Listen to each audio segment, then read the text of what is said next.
wa khatamun nabiyyin wal mabu'usu rahmatan lil alamin. Allahumma salli ala habibina wa syafi'ina wa maulana Abil Qasimil Mustafa Muhammad. Allahumma salli ala Muhammad wa ali Muhammad. Allahumma salli ala Muhammad wa ali Muhammad wa ajil farisah. Wa ala alihi wa sahbihi wa man tabi'ahum bi ihsan ila yaumiddin amma ba'd. Masyiral muslimin, bapak, ibu-ibu, tuan-tuan dan puan-puan dimanapun berada, kita bersyukur kita bersua kembali dalam keadaan sehat walafiat. Semuanya ini adalah berkat karunia kenikmatan yang datang dari Allah Subhanahu wa taala. Pertemuan kita pada kesempatan malam hari ini adalah surat Al-An'am ayat 131 sampai 135. 131 sampai 135. Jadi bapak-bapak, ibu-ibu yang ingin membaca kitab sucinya sendiri atau mushafnya, dipersilakan membuka surat yang ke-6 ayatnya 131 sampai 135. Mari kita masuk ke screen dan sama-sama membaca surat Al-An'am ayat 131 sampai 135.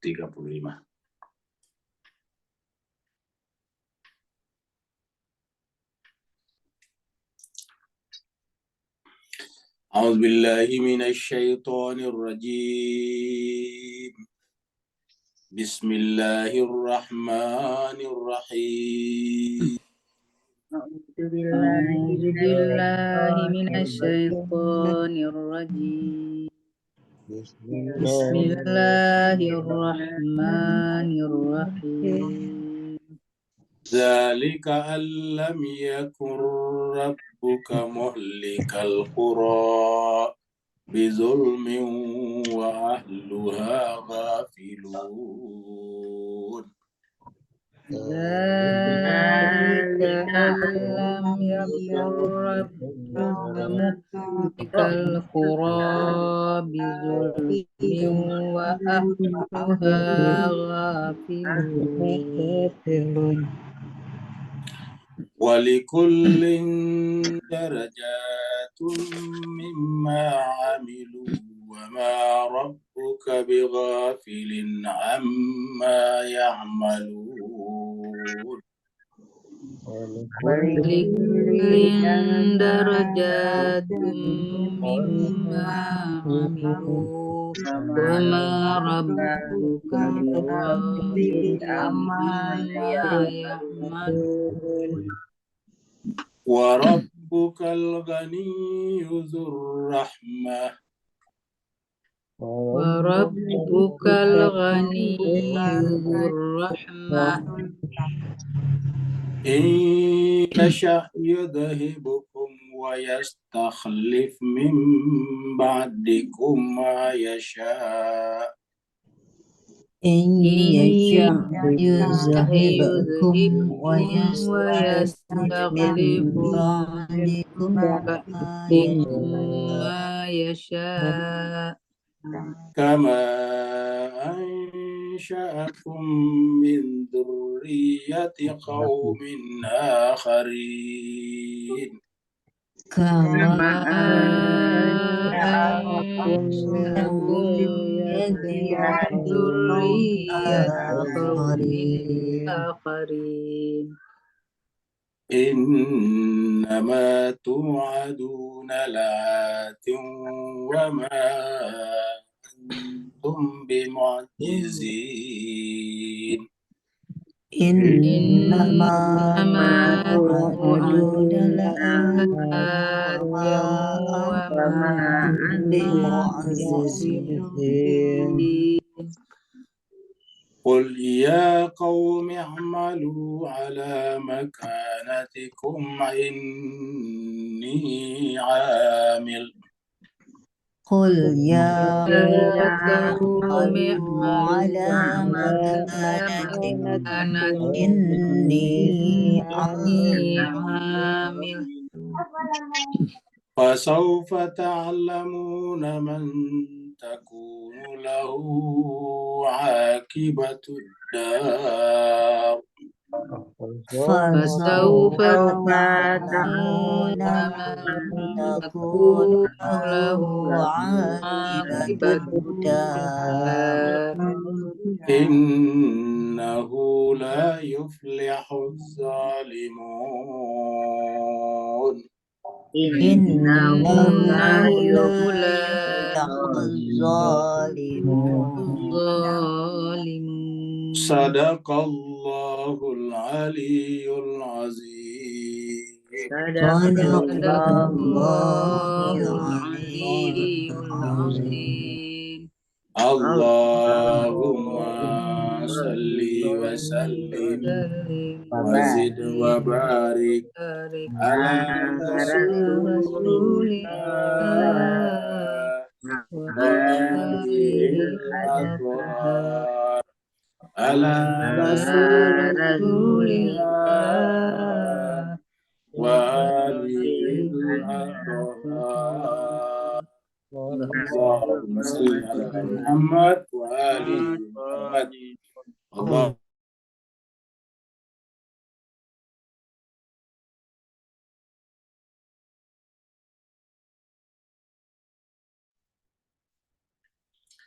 Terima kasih banyak tuan-tuan, puan-puan, bapak-bapak, ibu-ibu yang telah ikut membaca kitab suci Al-Quran. Semoga Allah Subhanahu wa Ta'ala akan senantiasa memagari Bapak Ibu sekalian dengan kekuasaannya dan memayungi semuanya dengan ampunannya.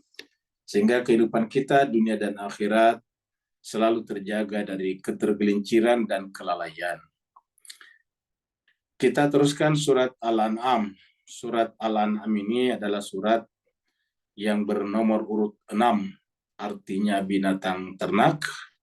Turunnya surat ini ketika Nabi masih di Mekah, maka disebutlah dengan surat Makkiyah. Jumlah ayatnya adalah 165 ayat. Mari kita review dari ayat 130, karena terakhir kita baca ayat 126 sampai 130. Allah SWT berfirman, A'udzubillahi minasyaitonirrajim, Bismillahirrahmanirrahim.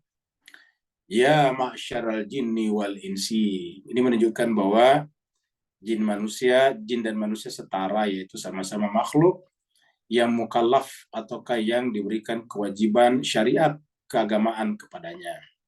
Alam ya'tikum rusulun minkum. Jadi terutama bagi mereka yang bermasalah di dunia dan di akhirat, Allah bertanya, alam ya'tikum rusulun minkum. Apakah belum datang kepada kalian rasul-rasul dari kalangan kalian sendiri? Yaqussuna alaikum. Di kata-kata rusulun minkum menunjukkan bahwa dari kalangan jin juga pasti ada nabinya juga. Yaqussuna alaikum. Yang menceritakan kepada kalian ayat-ayatku. Jadi semua rasul, semua nabi, semua utusan Tuhan datang adalah yaqussuna, menceritakan, mengisahkan, membacakan, menelaahkan kepada manusia, kepada jin kalau kalangan jin, dan kepada manusia kalau manusia, ayat yaitu ayat-ayatku, kitab suciku. Wa yundzirunakum, dan memberikan peringatan kepada kalian.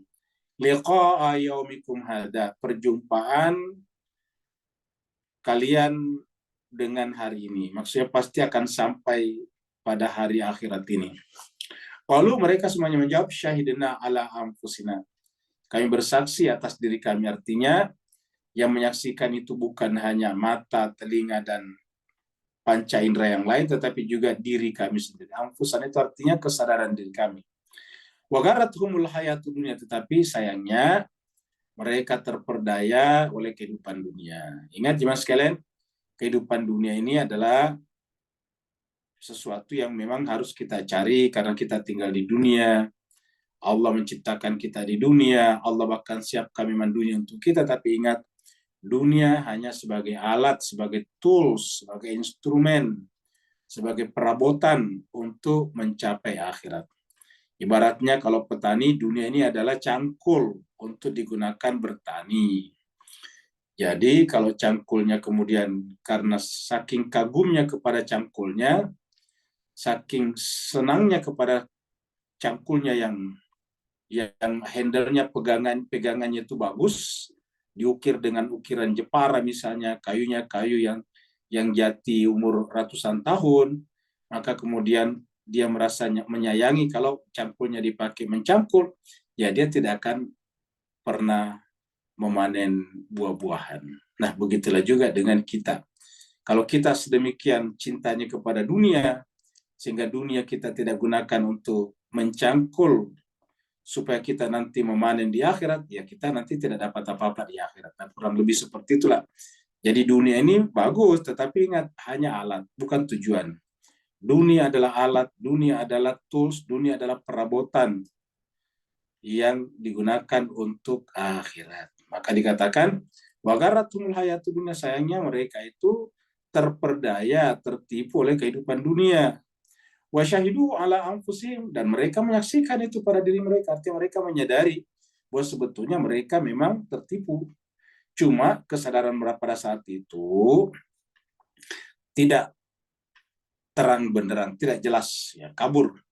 Annahum kanu kafirin. Mereka menyaksikan bahwa sebetulnya, terutama setelah di akhirat, yaumikum hada, maka kemudian mereka menyadari, diri mereka menyadari bahwa mereka dulu di dunia kafir, tertutup hatinya tadi terhadap kehidupan akhirat. Kafir ini orang yang tertutup hatinya. Ya, apa yang menutupnya? Hayatul dunia, kehidupan dunia. Ya, kenapa? Karena hayatul dunia dijadikan sebagai tujuan. Akhirnya kemudian tertipu. Tapi salah juga kalau kita menganggap karena kita akan mati tidak cari dunia, ya salah. Ini bukan larangan cari dunia, ini larangan menjadikan dunia sebagai tujuan. Ya, jadi ingat, larangan menjadikan dunia sebagai tujuan. Kalau misalnya anak-anak kita yang sekolah, pulang sekolah pergi olahraga, kan kita senang. Tapi kita ingatkan bahwa kalau waktu belajar, ya harus selesai olahraganya, harus ditinggalkan, harus selesaikan pekerjaan rumahnya dulu, seperti itu. Jadi olahraga bagus bagi anak sekolah untuk kesehatan, tetapi bukan tujuan. Nah, begitulah kurang lebih dengan dunia ini. Sekarang kita masuk pada ayat 131.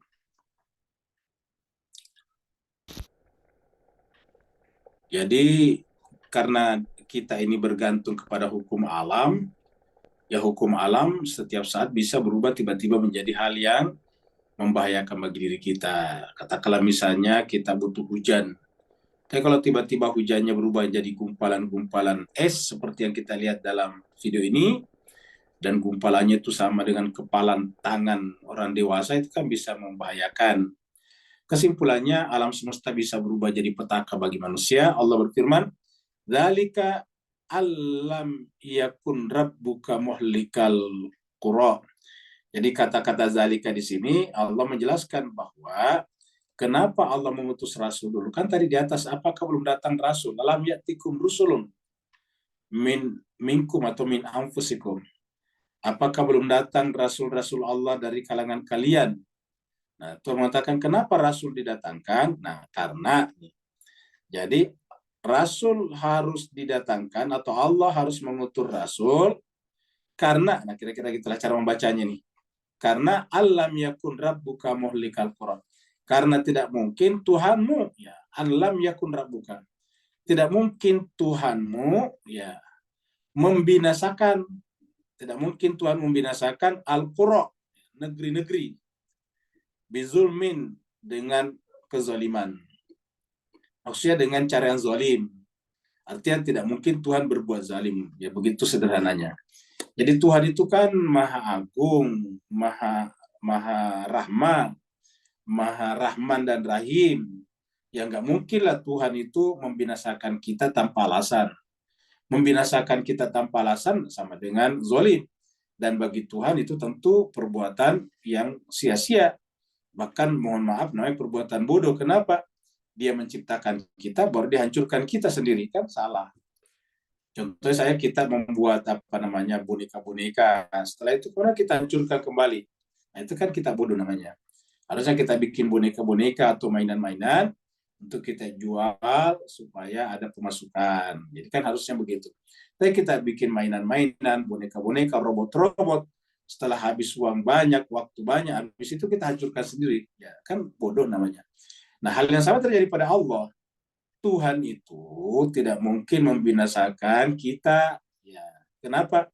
Karena tujuan penciptaan kita bukan untuk dirusak oleh Allah, tapi untuk dijadikan sebagai khalifah di muka bumi yang dengan menjalankan tugas khalifah itu, yang syarat menjalankan khalifah itu adalah iman dan amal soleh, supaya kita bertransformasi ke tingkatan yang lebih tinggi.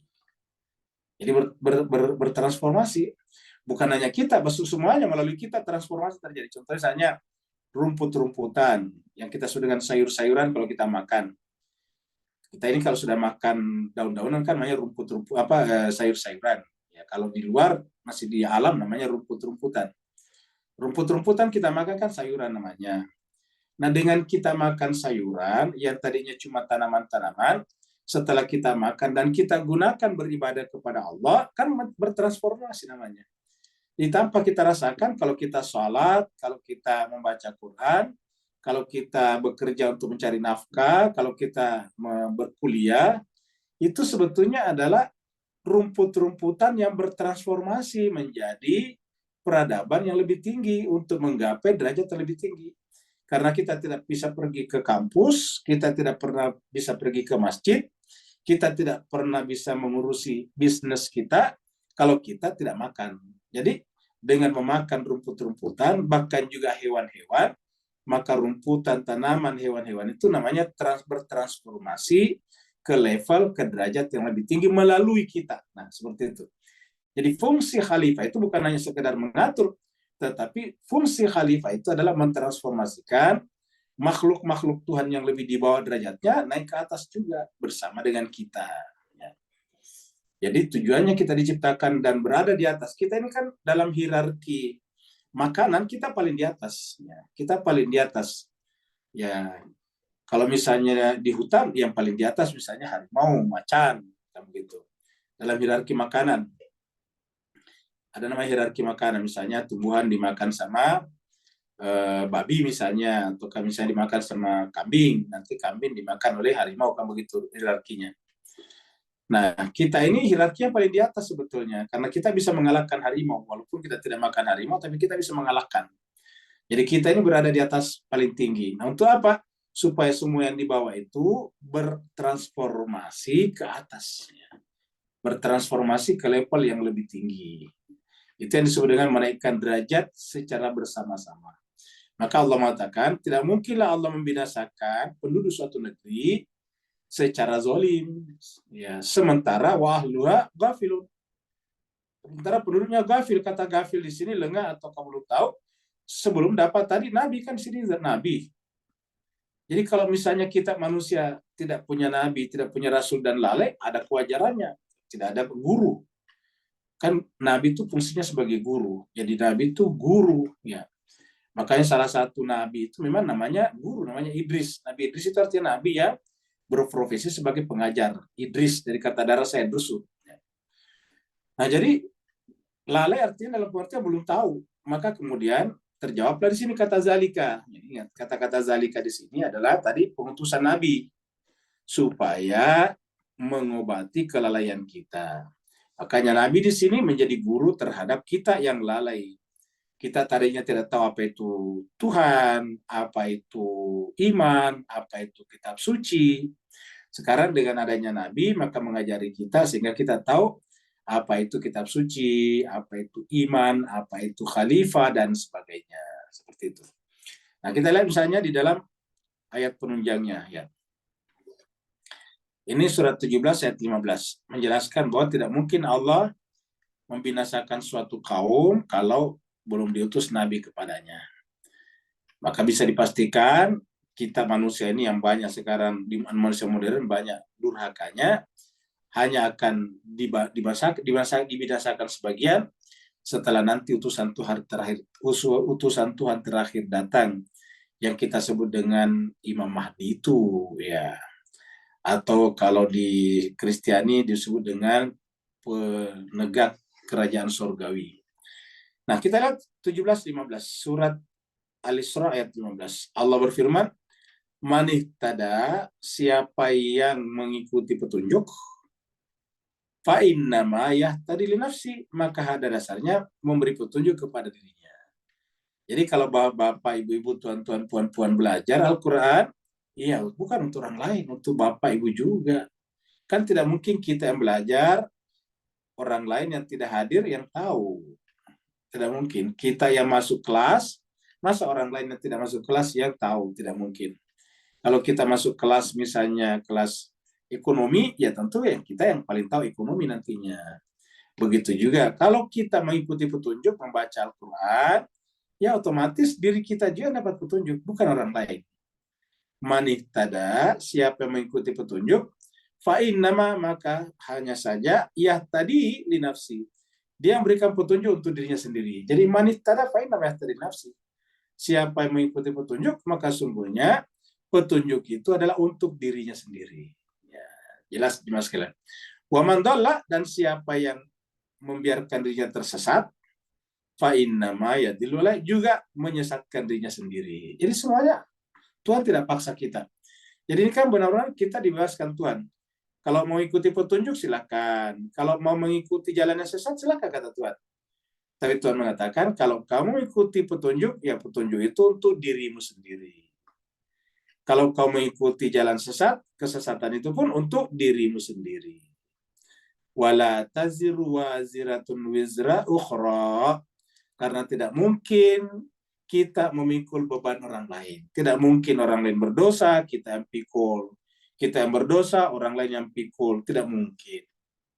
Jadi, wala taziru waziratun. Wazirah itu artinya orang yang berdosa, orang yang membuat masalah, orang yang membuat beban. Jadi tidak mungkin pembuat beban itu memikul beban orang lain. Ya, ini memikul beban orang lain. Ukhra. Tidak mungkin kita yang membuat beban, memikulkan beban kita itu kepada orang lain. Ya, tidak mungkin. Kalau kita yang menjadi pembuat beban, ya kita mikul beban kita sendiri. Maka dikatakan wala tazru waziratun wizra ukhra. Tidak mungkin memikul beban para pembuat beban itu, yaitu beban orang lain. Tidak mungkin para pendosa itu memikul dosa orang lain. Begitu ya, tidak mungkin orang lain yang berdosa kita mikul dosanya. Jadi wala taziru waziratun wizra ukhra. Wa ma kunna mu'adzibina, ini penjelasan terakhirnya. Wa ma kunna, dan tidak mungkinlah kami. Jadi ma kunna ini artinya tidak mungkinlah kami. Mu'adzibin, mengadab suatu kaum, suatu masyarakat, hatta naba'atha rasulah, sebelum kami mengutus kepadanya rasul. Kata hatta di sini sampai. Jadi harus sampai dulu, tiba dulu masanya dibangkitkan rasul. Setelah rasulnya datang dan mereka tolak, maka barulah azab itu diberikan. Jadi wa ma kunna mu'adzibina hatta naba'atha rasulah. Itulah sebabnya setelah Nabi kita, tidak pernah kita dengarkan ada satu kaum yang habis sama sekali. Dihancurkan seperti kaumnya Nabi Hud, kaum Ad, kaumnya Nabi Saleh, kaum Samud, dan sebagainya. Apa sebabnya? Ya harus ada dulu Nabi, kata ayat ini. Untuk apa? Untuk mengajari dulu manusia, membimbing manusia. Setelah Nabi datang dengan keterangan yang jelas, akhlak yang mulia, lalu kita juga masih tetap ingkar, nah barulah kemudian setelah itu mu'adzibin, kami, kata Tuhan, akan mengadabnya. Ya, saya kira jelas. Ayat berikutnya. Ya, setiap kita nanti ada tingkatan-tingkatannya. Dalam tingkatan-tingkatan ini ada yang turun, ada yang naik. Ya. Jadi dalam kehidupan kita ini, amal-amal, ada yang amal yang menyebabkan kita posisinya turun, dan ada juga yang menyebabkan kita naik, persis seperti orang berjalan di tangga seperti ini. Allah berfirman, walikullin darajatun mimma amil. Jadi setiap orang yang beramal ini, setiap orang yang beramal di sini, amil, mimma amilu, dari apa yang mereka kerjakan, mimma amilu, dari apa yang manusia kerjakan, itu masing-masing dapat derajat. Likulin maksudnya bagi tiap-tiap orang, dia akan mendapatkan derajat sesuai dengan perbuatannya. Jadi kalau amal perbuatan kita bernilai tinggi, ya derajatnya tinggi. Kalau amal perbuatan kita buruk ya derajatnya turun, tapi bisa turun. Kan ada yang turun, ada yang naik. Laqad khalaqnal insana fi ahsani taqwim tsumma radadnahu. Tapi ada yang kemudian kami turunkan radadnahu asfala safilin. Ada yang kami turunkan bahkan ke tempat yang paling rendah, serendah-rendahnya tempat, asfala safilin. Jadi derajat ini menentukan, yang menentukan adalah perbuatan kita. Makanya jemaah sekalian, marilah kita mencari amal. Dan ini yang diajarkan Al-Quran. Amalan-amalan apa saja yang nilai poinnya ataukah nilai derajatnya lebih tinggi. Jadi kan ada amalan-amalan. Sama dulu waktu kita masih kuliah, jemaah sekalian. Kan semuanya kalau kita lihat ilmu pengetahuan. Tetapi ada jenis mata kuliah atau ilmu pengetahuan yang SKS-nya poinnya rendah. Misalnya ada yang cuma SKS-nya 2. Ada yang lebih tinggi 3, ada 4 misalnya, bahkan ada yang 6. Nah, jadi seperti itu. Nah, jadi sebetulnya berbeda-beda. Nah, begitulah juga dalam kehidupan kita ini. Nah, pertanyaan, apakah amal yang paling tinggi dalam agama kita? Amal yang paling tinggi adalah belajar mengenal Allah. Iqra. Ya, makanya kan ayat pertama turun Iqra. Iqra bismi rabbikal ladzi khalaq. Dan belajar ini jemaah sekalian indah sekali karena beda dengan ibadah-ibadah mahda yang lain. Misalnya kalau kita sholat, kita harus wudhu dulu, kamu gitu. Kemudian kita harus menghadap ke kiblat, tidak boleh sholat sambil ngemil, kan nggak bisa. Nggak bisa diantara kita bapak-bapak, terutama ibu-ibu, sholat di sampingnya ada toples terbuka. Jadi begitu sesaat sebelum berdiri 1 rakaat dari sujud pertama atau sujud kedua, maka kemudian ngambil lagi cemilan sambil baca Fatihah, sambil ngunyah kacang misalnya, tidak bisa. Iya, apalagi kalau puasa. Tapi kalau belajar luar biasa, amalannya paling tinggi, tetapi bisa kita belajar tidak harus menghadap ke kiblat, tidak harus berwudu dulu, bisa sambil ngemil, bahkan ada di antara bapak-bapak ibu yang sambil baring-baring, bayangkan. Bisa sambil makan-makan kerupuk, ya. Bisa sambil minum-minum kopi dan teh, bisa sambil minum teh tarik, bayangkan. Ya, kan ini luar biasa. Tidak harus di musola atau di masjid, bisa di dapur sambil duduk-duduk menikmati teh tarik yang panas. Jadi cuma sekedar bahagia, inilah indahnya belajar sebetulnya. Dan inilah yang paling tinggi derajatnya.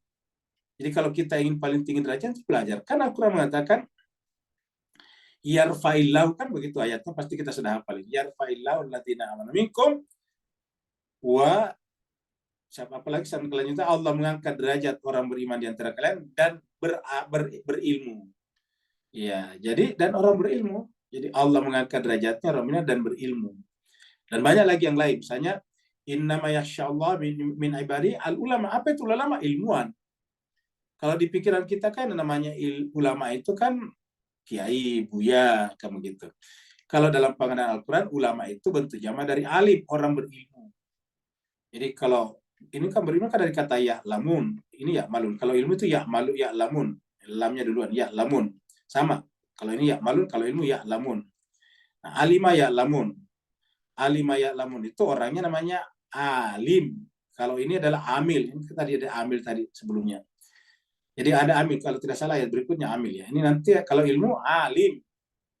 Alim itu berilmu. Jadi berilmu itu kan orang belajar. Nah, jadi jemaah sekalian berbahagia, amal yang paling tinggi itu adalah berilmu. Itulah sebabnya kata para ulama, amil dan ilmu itu sama jumlah hurufnya. Coba kita lihat di sini ya ini. Kalau misalnya amal tadi, kan tadi amal ya, amilan. Atau amalun, ini kan hurufnya 3, huruf ain ya. Ini adalah huruf ain ya, ini huruf ain ya. Kemudian huruf mim, ini huruf mim ya. Kemudian yang terakhir adalah huruf lam. Jadi ada 3 hurufnya, ain, mim, lam. Coba kita bikin ini amalun, kita bikin ilmu. Ya. Ilmu sama juga. Ya. Ilmu ini. Ya. Kita lihat di sini yang pertama ain juga ini ya. Ain.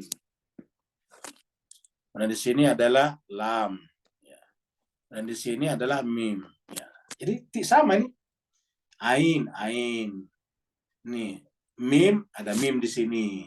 Lam ini lam, sama persis. Bedanya adalah kalau ilmu lamnya duluan, kalau amal mimnya duluan. Ingat, kalau ilmu lamnya duluan. Kalau kalau amal mimnya duluan. Cuma itu aja. Tapi sama ini.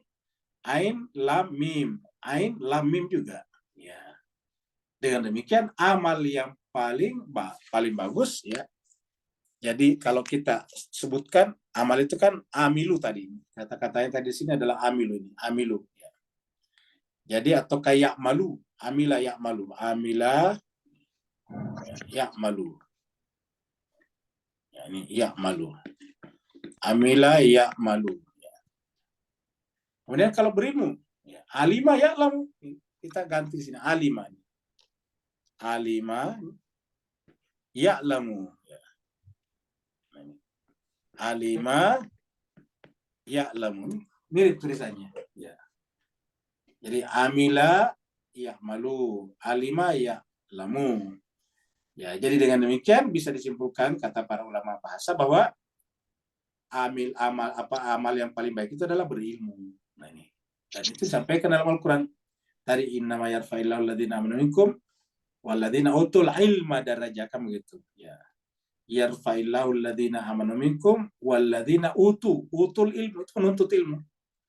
Walladziina utul ilma darajah. Dan orang yang menuntut ilmu derajatnya lebih tinggi. Jadi walikullin darajatun mimma amilu. Ya. Wa ma rabbuka bighafilin amma ya'malun. Ya. Jadi ada kata amil di sini untuk lampau, dan apa yang kita kerjakan Allah tidak pernah lalai. Gafilun, Rabbuka tidak pernah lalai. Wa ma rabbuka, dan Tuhanmu tidak, ini maknanya tidak sini. Tuhanmu tidak pernah lalai amma ya'malun, atas apa yang manusia kerjakan. Jadi apapun yang kita amalkan, kerjakan, itu Allah tidak pernah lalai. Artinya semuanya terekam secara sempurna. Ya. Dengan demikian, perbuatan itu selalu kan harus dilalui dengan ilmu. Tidak ada amal kalau tidak ada ilmu. Ya, jadi tidak ada amal kalau tidak ada ilmu. Makanya harus ilmu dulu, baru amal di sini. Ya. Jadi harus ilmu dulu, baru amal di sini. Ya. Tidak ada amal kalau tidak ada ilmu. Contohnya, jemaah sekalian ingin sholat, tapi tidak tahu tata cara sholat. Ya kan nggak bisa. Harus ada ilmu sholatnya. Jadi selalu ilmu dulu baru amal. Ya, makanya ilmu mendahului amal. Maka dengan demikian amal yang paling bagus ya tentu ilmu. Ya, jadi oleh sebab itulah ayat pertama turun adalah Iqra, dan ayat tadi mengatakan yarfa'illahu alladziina amanu minkum walladziina utul ilma darajat. Ayat lain mengatakan bahwa innama yakhsyallahi min ibadihi al ulama. Ya. Jadi walikullin darajatun mimma amilu. Ya, dan masing-masing orang beramal pasti ada derajatnya. Wa ma rabbuka, artinya Tuhanmu tidak pernah lalai untuk menilai perbuatan kita untuk diberikan derajat sesuai dengan kualitas amal ibadah kita. Kita lihat lagi di sini. Ini surat Thaha 20, surat Thaha 75 ayatnya. Wa may ya'tihi mu'minan, siapa yang datang kepada Allah mukmin dalam keadaan mukmin, ada amila salihati, sungguh dia telah beramal saleh. Jadi siapa yang datang kepada Tuhan dalam keadaan mukmin? Bisakah kita datang kepada Allah dalam keadaan mukmin kalau tidak ada ilmunya? Tidak bisa. Karena yang kita imani harus diketahui dulu. Ingat, yang namanya iman itu harus diketahui. Apa yang kita iman itu kan percaya. Kita dikatakan benar kepercayaannya kalau yang kita percaya itu adalah kita ketahui. Ya, kita percaya bahwa kalau kita mau pergi ke negara orang harus pakai paspor, kan begitu. Baru kita ngurus paspor. Ya, jadi kita percaya. Dari mana kepercayaan itu? Ya dari pengetahuan, dari search di Google, tanya orang-orang yang pernah keluar negeri. Nah, baru kita tahu ternyata butuh paspor. Nah, jadi ilmu itu baru iman. Setelah iman baru perbuatan tadinya. Jadi kita searching dulu apa syarat-syaratnya kalau kita ke negara orang. Oh, ternyata harus bikin paspor. Itu ilmu. Maka kita percaya. Baru setelah itu kita beramal, yaitu melakukan mengurus ya, paspor itu. Nah, seperti itu. Jadi, wa may ya'tihi mu'minan, siapa yang datang kepada Allah dalam keadaan mukmin, ada amilas salihat, barulah dikatakan amal saleh. Jadi tidak bisa dikatakan amal soleh kalau tidak didasari oleh iman. Dan tidak bisa dikatakan iman yang benar kalau tidak dimulai dengan ilmu yang benar. Jadi wa may ya'tihi mu'minan qad amilas salihat faulaika lahumud darajatul ula. Jadi siapa yang datang kepada Allah dalam keadaan mukmin, ingat dalam keadaan mukmin. Jadi untuk datang kepadanya, kepada Allah harus mukmin. Ada amilas salihat, maka itulah amal soleh yang paling baik. Datang kepada Allah. Dan siapa yang datang kepada Allah sebagai amalannya, faulaika, maka mereka itulah, lahum, bagi mereka, maksudnya imbalan yang Allah berikan kepada mereka, rewardnya adalah ad-darajatul ula. Bukan hanya derajat, beberapa derajat, tapi al-ula, yang paling tinggi. Kan jelas sekali. Jadi saya kira terjawab tadi di sini. Walikullin darajatun mimma amilu.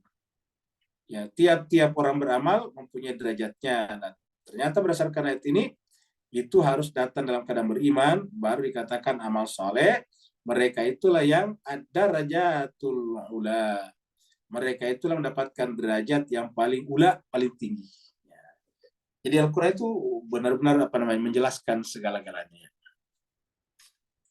Kita lanjut lagi. Ya.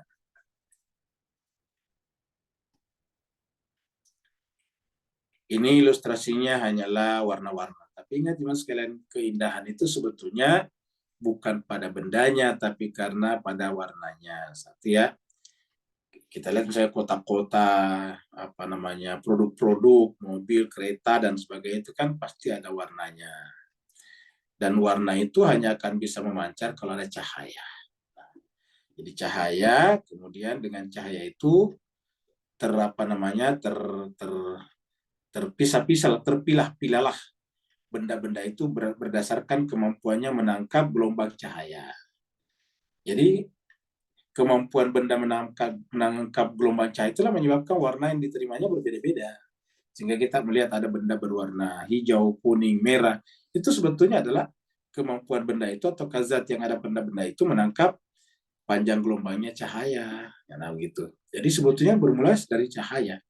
Dari sebetulnya kekayaan ataukah nikmat paling besar secara material ya, itu adalah cahaya. Dan ternyata secara rohani juga itu adalah cahaya juga.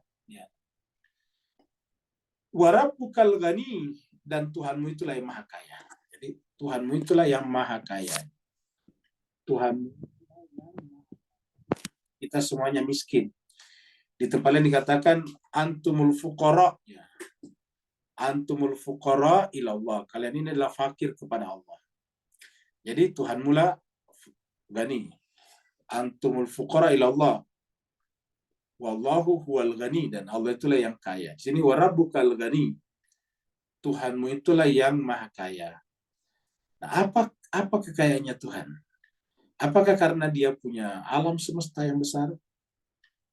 Apakah karena dia menciptakan bumi, yang di bumi itu ada permata, ada berlian, ada emas, ada perak, ada perunggu, ada tanah jarang, ada litium, ada uranium? Apakah itu? Jawabannya bukan. Tuhanmu kaya itu kenapa? Karena dia memiliki rahmat. Jadi kekayaan terbesar itu berdasarkan ayat ini adalah Ar-Rahman. Dia Zur Rahmah. Tuhanmu kaya kenapa? Karena mempunyai rahmat. Jadi ukuran kekayaan itu berdasarkan ayat ini bukanlah kita punya mobil mewah ber-cc 3.000 sekian biji, sekian buah. Kekayaan itu bukanlah kita punya deposito sekian triliun rupiah.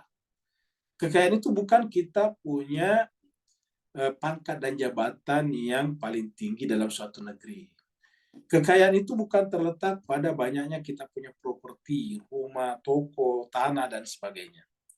Kekayaan itu bukan ditentukan oleh banyaknya kita punya aset-aset logam mulia misalnya. Bukan di situ.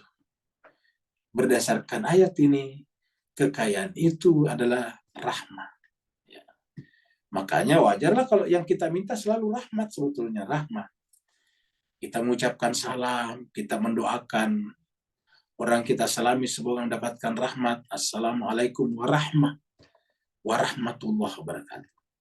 Doa-doa kita, Rabbana la tuzigh qulubana ba'da idh hadaitana wa hab lana min ladunka rahmatan. Karuniakanlah hablana min ladunka, itu karuniakanlah kami dari sisimu Tuhan rahmatan. Allahumma rabbana atina min ladunka rahmah wa hayyi' lana min amrina rasyada. Rabbana atina, ya Allah berikanlah kepada kami min ladunka, dari sisimu rahmat. Jadi yang kita minta itu di mata Tuhan itu ada dua, Rabbana atina fid dunya hasanah wa fil akhirati hasanah. Di tempat lain dikatakan Rabbana atina min ladunka rahmah. Jadi kalau kita gabungkan dua ayat ini, satu surat Al-Baqarah, satu surat Al-Kahfi, berarti bahwa kita tidak bisa mendapatkan hasanah di dunia dan hasanah di akhirat kalau kita tidak dapatkan rahmat. Karena kita gabungkan tadi Rabbana atina, sama-sama atina, Rabbana atina fid dunya hasanah wa fil akhirati hasanah. Lalu kemudian kita berdoa lagi di surat Al-Kahfi, Rabbana atina juga. Rabbana atina min ladunka rahmatan. Jadi min ladunka. Sama tadi, wahab lana min ladunka rahmatan. Di surat Al-Imran itu. Jadi rahmat yang kita minta, jemaah sekalian. Orang menikah juga salah satu reward Tuhan berikan kepadanya rahmat. Wa ja'ala bainakum mawaddatan wa rahmah. Jadi rahmat itu. Ya. Jadi kekayaan itu rahmat, jemaah sekalian. Dan Nabi mengatakan kita nanti masuk surga di akhirat bukan karena amal ibadah kita. Kalau kita ukur amal ibadah kita dibanding dengan karunia Tuhan, tidak bisa diukur. Tuhan mengatakan wa in ta'uddu nikmatallah la tuhsuha. Kalau kalian mencoba-coba menghitung nikmat Allah dengan komputer yang sangat canggih, superkomputer, mengkomputerize seluruh apa yang Allah berikan kepada kalian, la tuhsuha, tidak akan sanggup menghitungnya. Luar biasa. Nah, kalau begitu, bagaimana caranya membalas semuanya? Tidak ada. Kita tidak mampu membalas. Kecuali satu, minta kepada Allah rahmatnya. Karena dengan rahmat itulah kita bisa selamat dunia dan akhirat. Maka dikatakan warabbukal gani, Tuhanmu itu dalam Maha Kaya, dia memiliki rahmat. Jadi siapa yang terberikan, terlimpahkan kepadanya rahmat, itulah orang paling kaya. Walaupun depositonya hampir tidak ada. Walaupun logam mulianya tidak ada. Sebaliknya, siapa orang yang logam mulianya bertonton, depositonya bertriliun-triliun rupiah, tetapi tidak dapat rahmat, hakikatnya adalah miskin di hadapan Allah SWT. Ya, karena antumul fuqara ila Allah. Apapun kita miskin di hadapan Allah. Jadi satu-satunya yang bisa menjadi kekayaan bagi kita adalah kekayaan Allah. Dan kekayaan Allah adalah ar-rahmah. Wa rabbukal ghani dzur rahmah. Dan Tuhanmu itu adalah al-ghani dzur rahmah, memiliki rahmat. Dan di antara pengundang rahmat itu adalah sifat sabar dan bersungguh-sungguh. Allah berfirman di surat At-Taubah, alladzina amanu wa hajaru wa jahadu fi sabilillah bi amwalihim anfusihim a'damu darajatan indallah. Yubashshirum rabbuhum birabbihim wa yubashshirum rabbuhum birahmatin minhu wa ridwanun. Jadi diberikan rahmat dari Allah. Itu adalah dengan bersungguh-sungguh di jalan Allah. Apalagi dengan misalnya sabar menghadapi berbagai macam ujian dan cobaan. Wala nabluwannakum, surat Al-Baqarah, wala nabluwannakum bisyai'in minal khawfi wala nabluwannakum bisyai'in minal khawfi wal ju'i wa naqsi minal amwali wal anfusi wath thamarat. Allah pasti akan menguji kalian dengan sesuatu ketakutan, kelaparan, kekurangan harta dan sebagainya, kekurangan makanan, kehilangan anggota keluarga yang kita cintai. Tapi apa kata Allah? Basyiris sabirin, gembirakanlah orang sabar. Siapa orang sabar itu? Alladzina idza asabathum musibah qalu inna lillahi wa inna ilaihi raji'un. inna lillahi wa inna ilaihi raji'un. Ulaika alaihim salawatun min rabbihim wa rahmatun. Dapat rahmat di sana. Jadi wa rabbukal ghani dzur rahmat. Tuhanmu itu maha kaya dan dia punya rahmat. In yasha yudhibukum. In yasha, jika dia menghendaki, yudhibukum. Jika dia menghendaki, yudhibukum. Ya. Dia bisa menghilangkan kalian, melenyapkan kalian. Melenyapkan kalian. Wa yastakhlif, dan mengganti. Kemudian dia mengganti mim ba'dikum, sesudah kalian, dengan kaum yang lain. Jadi kita bisa diganti. Jadi ini mirip dengan beberapa surat lain, termasuk surat At-Taubah. Jadi in yasha, kalau Allah menghendaki, yudhibukum, dia akan menghilangkan kalian. Ya, apa sebabnya? Ya tidak mengundang rahmat Allah. Tidak membuat amal yang mengundang datangnya rahmat Allah. Jadi kita harus memperbanyak amalan yang mengundang rahmat Allah. Baru kemudian Allah tidak akan menghilangkan kita. Kalau kita tidak ada rahmat, ya di mata Allah kita ini tidak ada artinya. Dan karena tidak ada artinya, dia bisa menghilangkan kalian. Yudhibukum. Wa yastakhlif, dan akan mengganti kalian mim ba'dikum, sesudah kalian tidak ada, mayasya, dengan kaum yang dia kehendaki. Kama ansya'akum min dzurriyyati qaumin akharin. Sebagaimana dia menjadikan kalian dari keturunan dari kaum yang lain. Kita tadinya juga tidak ada, tidak ada.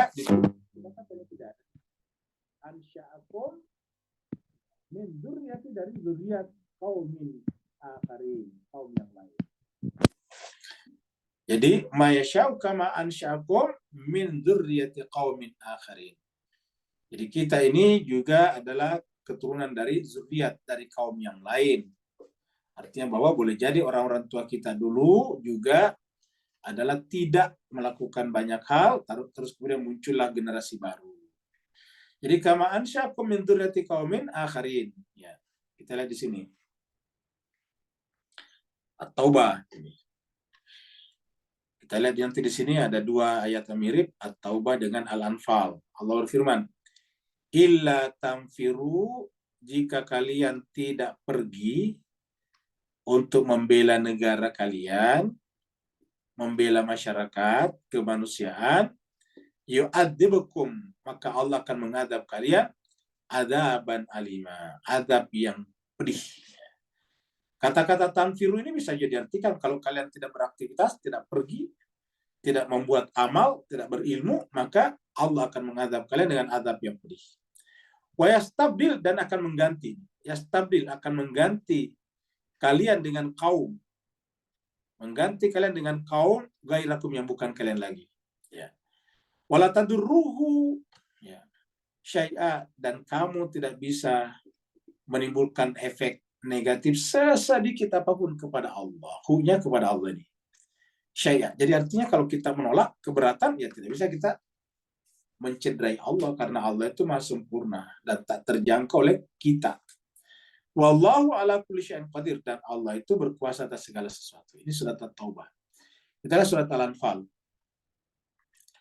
Surat Al-Anfal ini adalah surat 8 ayatnya 73. Allah firman, walladzina kafaru, dan orang-orang yang kafaru tertutup hatinya, ba'duhum awliya'u ba'din, sebagian mereka itu juga saling membantu dengan sebagian yang lain.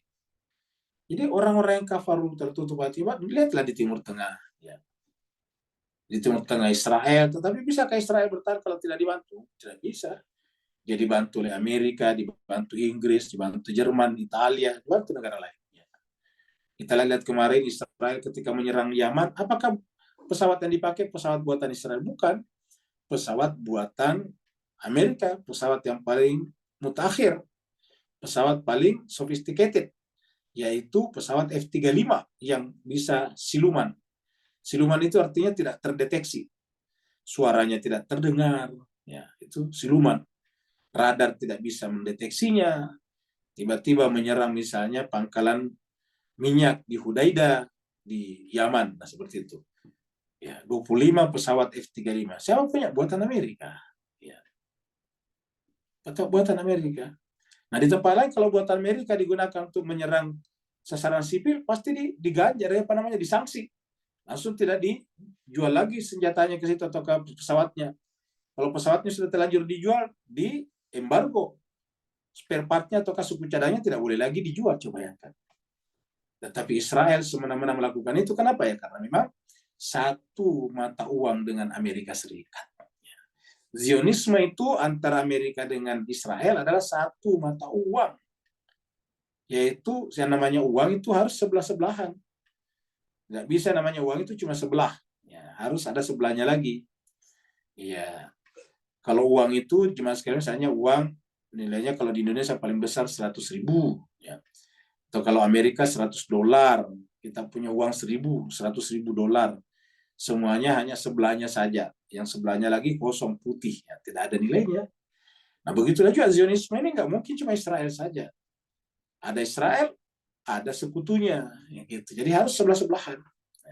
Sekutunya itu ada di Barat dan ada di Arab. Sehingga dia bisa menyerang Yaman seperti itu. Maka yang hebat adalah Yaman. Dia bisa menghadapinya, padahal dia bukanlah negara. Jadi apa kata Allah, mereka itu ba'dum awliya ba'din, kafar ini. Ini kan ayat menjelaskan kepada kita. Yang repot orang Islam juga ikut ba'dum awliya ba'din, kafar itu coba. Ikut mendukung Israel, mengunjungi Israel coba. Tidak ada rasa malunya mengunjungi Israel. Berkata bahwa saya hanya ingin mencoba mencari perdamaian. Lah, yang berhak mencari perdamaian siapa di sana? Palestina, Hamas. Loh, siapa? Kok tiba-tiba datang dari Indonesia mengatakan berdamai? Berdamaian siapa? Yang berhak perdamaian di situ Palestina. Apakah dia diutus Palestina? Ya. Pokoknya kalau sudah salah itu semua kata-kata pasti kelihatan bohongnya. Ya. Walaupun dia mengaku sebagai filosof, pemikir dan sebagainya. Jadi walladzina kafaru ba'dhum awliya'u ba'din.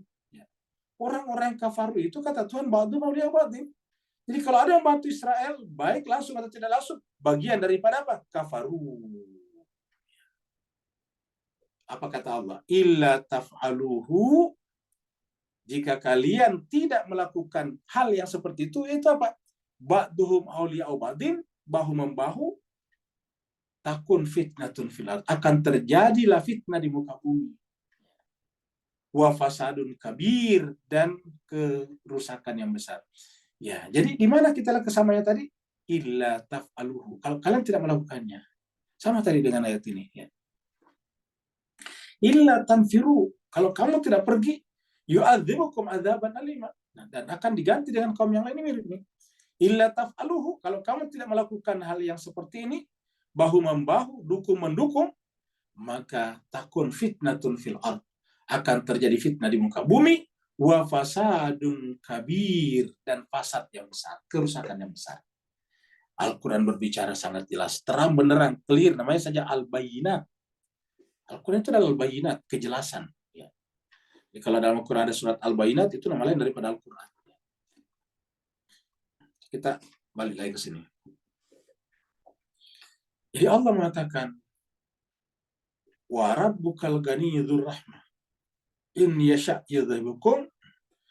Kalau Allah mau untuk mengganti kalian, menghilangkan kalian, dia sanggup. Wa yastakhlif min ba'dikum, dan mengganti dengan kaum yang bukan kalian, sebagaimana yang dia kehendaki. Kama ansyakum min dzurriyyatin qaumin akhar. Sebagaimana misalnya pada zaman Nabi Nuh, kaum yang lain ditenggelamkan, ya. Kemudian muncullah Nabi Nuh dan keturunan-keturunannya. Ya.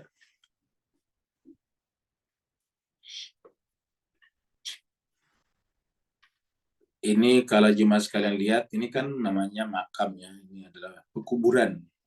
Kuburan ini, ya, di bawahnya itu adalah jazat. Batu nisannya yang berdiri, namanya di situ, tanggal lahir dan meninggalnya. Nah, mereka ini siapa? Mereka ini pernah seperti kita. Pernah lahir di bumi, pernah berevolusi dari kecil menjadi besar, kemudian pernah bercerita, pernah berkisah, pernah juga membuat peran-peran dalam kehidupan ini, pernah juga tersenyum, tertawa, dan menangis sama persis kita. Dan pada akhirnya yang kita saksikan hanyalah asar, jejak saja. Jejak yang di atasnya tertulis namanya. Orangnya sudah tidak ada. Apakah mereka saja seperti ini, jemaah sekalian? Jawabannya tidak, kita pun akan seperti ini. Ya. Inna ma tu'aduna la'atin. Sesungguhnya apa yang dijanjikan kepada kalian pasti akan datang. Kematian itu pasti akan datang, kata Allah. Inna ma tu'aduna la'atin. Apa yang dijanjikan kepada kalian pasti akan datang.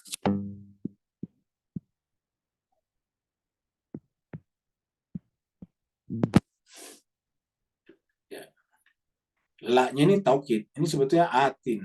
Ata yati itu datang. Ini lamnya taukid. Pasti niscaya akan datang. Jadi apa saja yang dijanjikan Allah kepada kita, misalnya Allah mengatakan kullu nafsin za'iqatul maut. Setiap kalian pasti mati, itu janji pasti akan terjadi. Allah mengatakan kalian pasti akan berjumpa dengan hari ini, hari akhirat.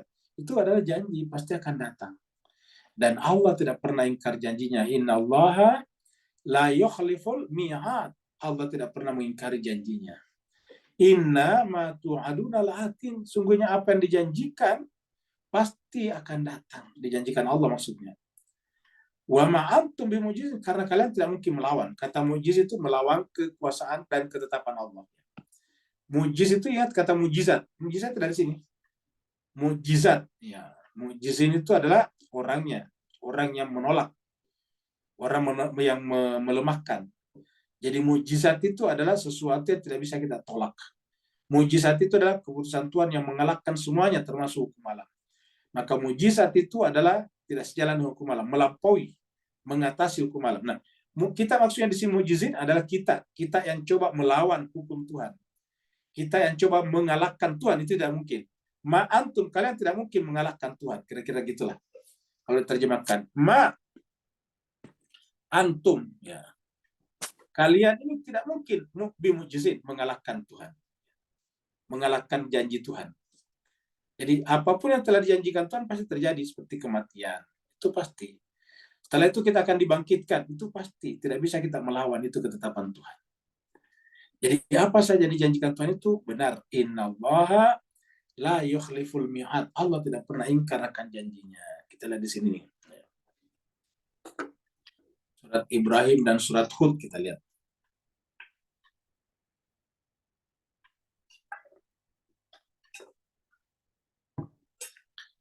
Surat Ibrahim ini ya. Wa barazulillahi jami'a. Pada saat semua orang berkumpul di hadapan Allah, jami'a itu semuanya. Faqalat du'afa, berkatalah mereka orang-orang yang lemah yang tertipu dulu di dunia, lilladzina astakbaru, kepada orang-orang yang menipunya. Menipu dalam tanda petik ya, bisa menipu dalam pengertian membuat cerita-cerita yang menyebabkan mereka percaya pada cerita itu adalah karangan dia sendiri. Inna kunna lakum tab'an. Sungguhnya kami dulu di dunia adalah pengikut kalian. Lakum itu kalian. Tab'an pengikut. Fahal antum maghununa. Maka bisakah kalian melepaskan kami anak min adzabillah, dari azab Allah. Yaitu dari neraka. Min syai', sedikit saja. Qalu, berkatalah mereka yang dimintai tanggung jawab tadi.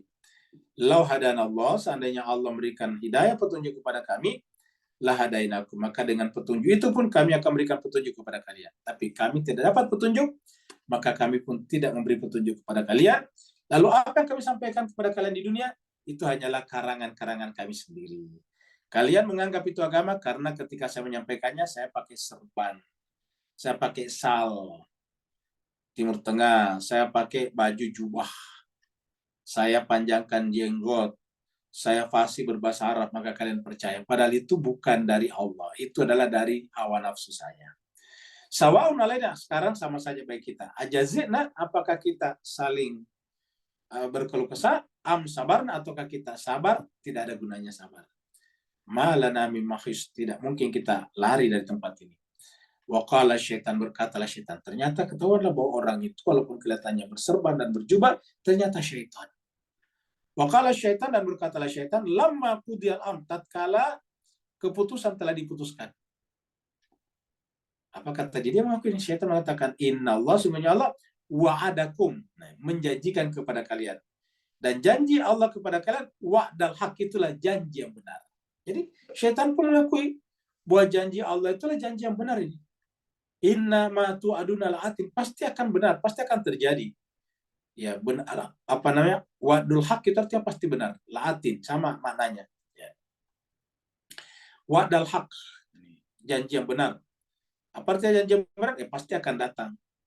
Wa wa'adtukum, maka aku pun datang memberikan janji kepada kalian. Membuat cerita-cerita seakan-akan yang sampaikan ini adalah agama. Kalau kamu tidak seperti saya, kamu akan masuk neraka dan sebagainya. Kalau kamu ikut mereka itu, kamu akan masuk neraka. Kalau kamu tidak ikut saya, kamu masuk neraka juga. Fa'akhlaftukum, tetapi saya janjiku kuingkari.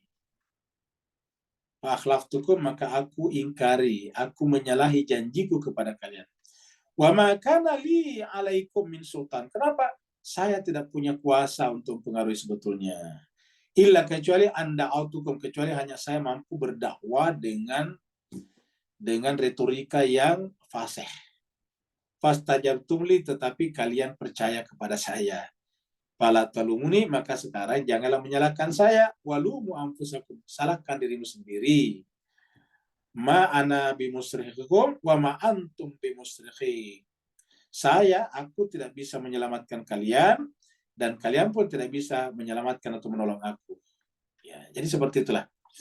Nah, jadi intinya jemaah sekalian bahwa janji-janji Allah itu pasti akan benar ya.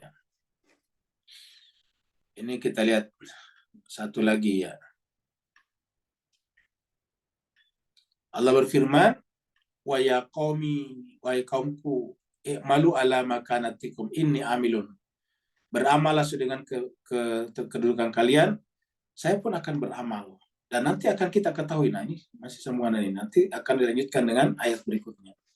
Jadi inni ma tu'adunal atin, inna ma tu'adunal atin, yang dijanjikan pasti akan datang. Wa ma antum bimujizin. Sekarang 135 ya. Kalau orang ini latihan membesarkan otot ya, bodybuilding, kan berarti yang besar bodinya dia. Tidak mungkin kita yang duduk-duduk di sini. Siapa yang latihan otot, ya ototnya akan besar. Siapa yang latihan otak, otaknya membesar. Kan begitu. Ulangi, siapa yang latihan otot, ototnya akan membesar. Siapa yang latihan otak, otaknya pun membesar. Ya, jadi kalau kita latihan otak, ya tidak mungkin dia otaknya besar. Kalau dia latihan otot, tidak mungkin otot kita yang besar. Kita mendapatkan sesuai dengan amal perbuatan kita masing-masing. Qul, katakanlah Muhammad, ya qaumi wa qaumku, i'malu, beramallah. Jadi katakanlah Muhammad kepada mereka itu, ya qaumi wa qaumku, i'malu, beramallah. Ala makanatikum. Ini kata-kata ala makanatikum ini adalah sesuai dengan kesanggupan, kemampuan kalian. Sesuai dengan keadaan. Makan itu tempat, ya, keadaan. Sesuai dengan keadaan kalian. Kata tempat di sini level, tingkatan kalian. Beramallah sesuai dengan tingkatan kalian, sesuai dengan kesanggupan kalian, sesuai dengan kemampuan kalian. Kalian beramal, ini aku pun, ini kata Nabi ini, ya kan Nabi Muhammad ini ya. Ini adalah Muhammad sini ya. Katakanlah Muhammad, berarti kul katakanlah Muhammad. Maka di sini ini aku Muhammad, amil, beramal juga. Jadi aku pun kata Nabi beramal juga ya. Jadi jangan pikir Nabi karena sudah Nabi tidak perlu beramal. Tidak, beramal juga. Allah katakan, ya qaumi i'malu ala makanatikum inni amil.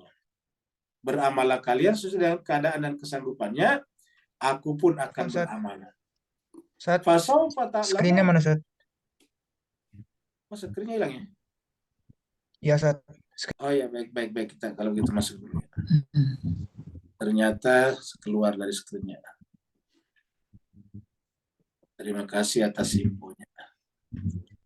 Gimana, udah kelihatan lagi? Sudah, Ustaz. Sudah, baik. Ya. Jadi kita teruskan. Jadi kul katakanlah Muhammad, ya qaumi wa qaumku ya'malu ala makanatikum. Beramallah atas kesanggupan kalian. Ini saya pun kata Nabi beramal. Jadi ingat jemaah sekalian, seorang Nabi pun beramal. Jadi siapalah kita ini jemaah sekalian? Masa kita tidak beramal? Masa Nabi lebih rajin dari kita? Nabi kan sudah tinggi sekali derajatnya, masih rajin beramal. Harusnya kita ini manusia pendosa lebih rajin daripada Nabi. Kenapa? Ya karena kita banyak dosanya. Ini amilun, saya pun beramal, kata ayat ini. Fasaufa maka akan ta'lamuna kalian akan mengetahui ma takunu lahu akibatud dar. Jadi pasti kalian akan mengetahui ujungnya. Kalian pasti akan mengetahui ma takunu lahu akibat. Akibat itu akibat. Ya, akibat itu kan terakhir. Ya. Akibat itu setelah sebab, sebab akibat.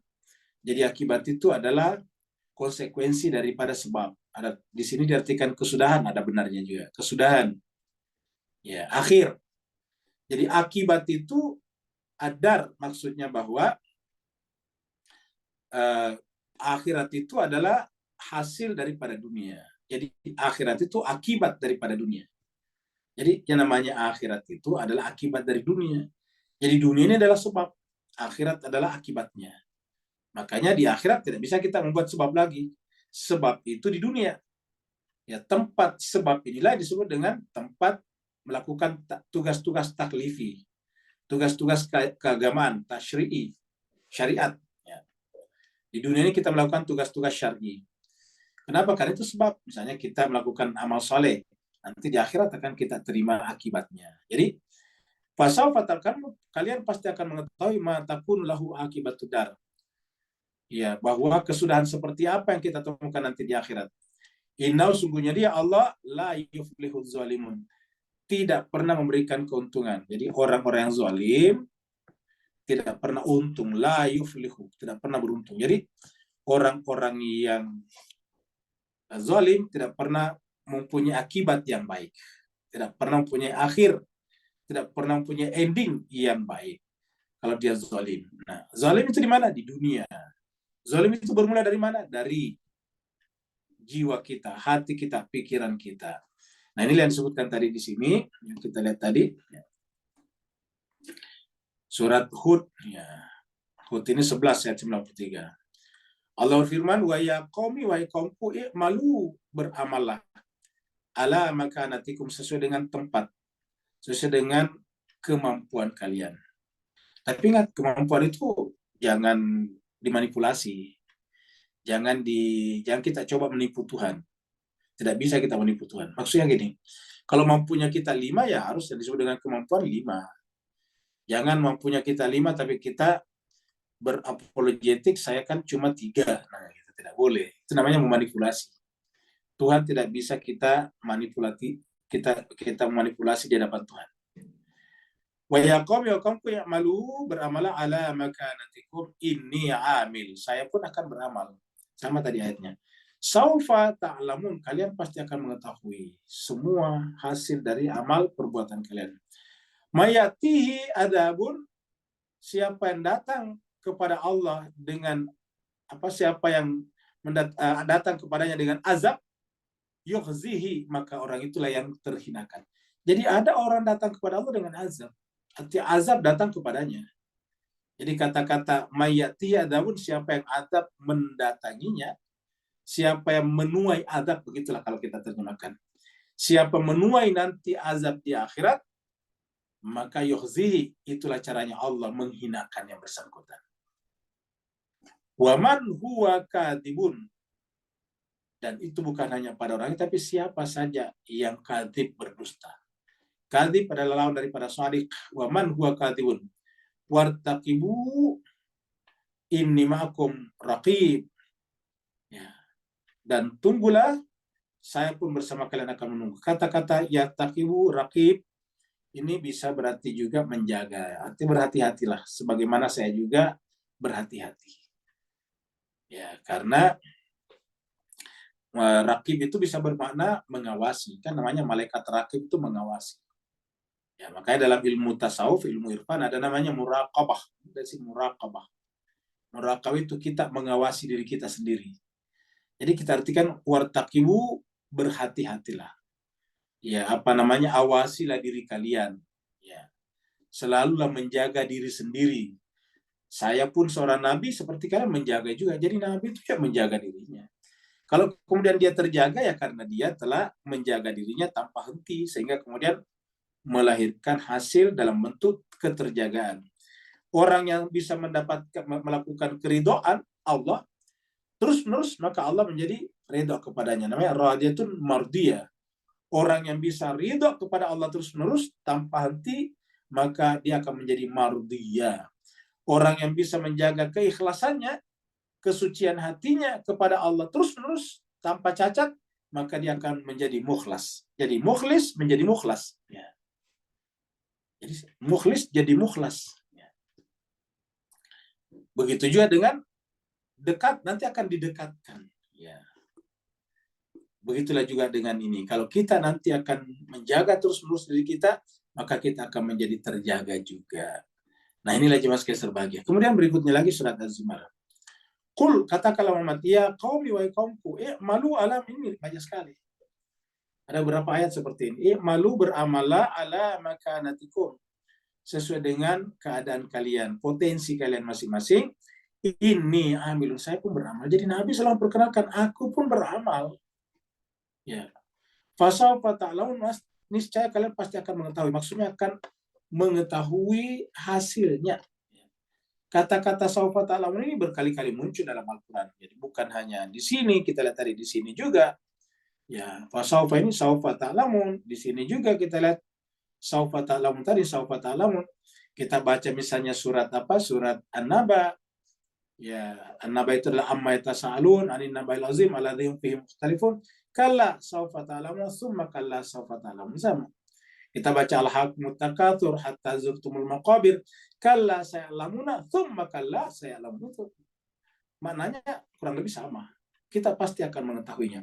Kenapa? Karena tadi seperti dalam ayat ini, dunia adalah sebab, akhirat adalah akibat.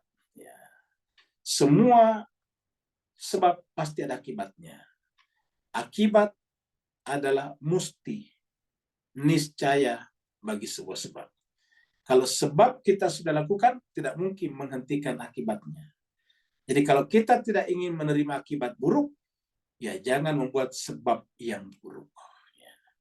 Kalau ingin mendapatkan akibat yang baik, maka lakukanlah sebab yang baik.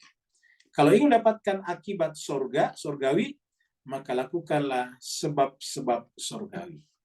Akibat surgawi, sebabnya juga harus surgawi. Akibat neraka, sebabnya juga harus neraka. Jadi seperti itu jemaah sekalian.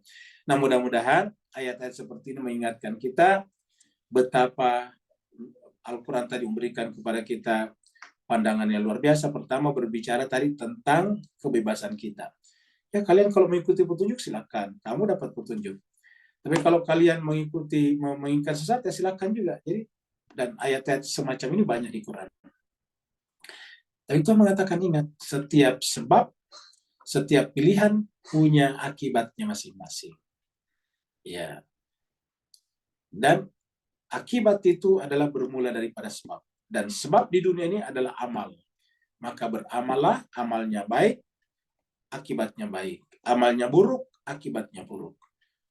Maka di dunia kita sudah dapatkan, karena Allah mengatakan kalau kalian di dunia beramal baik, maka yang pertama mendapatkan kebaikannya adalah diri, jiwa kalian sendiri. Dan kalau kalian beramal buruk, maka yang pertama juga menerima keburukan itu adalah jiwa kalian sendiri. In ahsantum li anfusikum wa in asatum falaha. Mudah-mudahan ada manfaatnya. Kalau benar dari Allah Subhanahu wa taala, kalau ada kekurangan, kekhilafan dan cacat-cacatnya, maka itu adalah kekurangan, kekhilafan dan cacat al-fakir sendiri. Mohon dimaafkan, ditinggalkan, dan tidak perlu dimasukkan di dalam hati dan pikiran. Tapi kalau itu benar, maka pasti dari Al-Quran, dari Allah Subhanahu wa taala, karena kebenaran itu pasti dari dirinya. Al-haqqu min rabbik fala takunanna minal mumtarin. Yang mau bertanya dipersilakan. Waalaikumsalam. Waalaikumsalam warahmatullahi wabarakatuh. Silakan Pak Nur.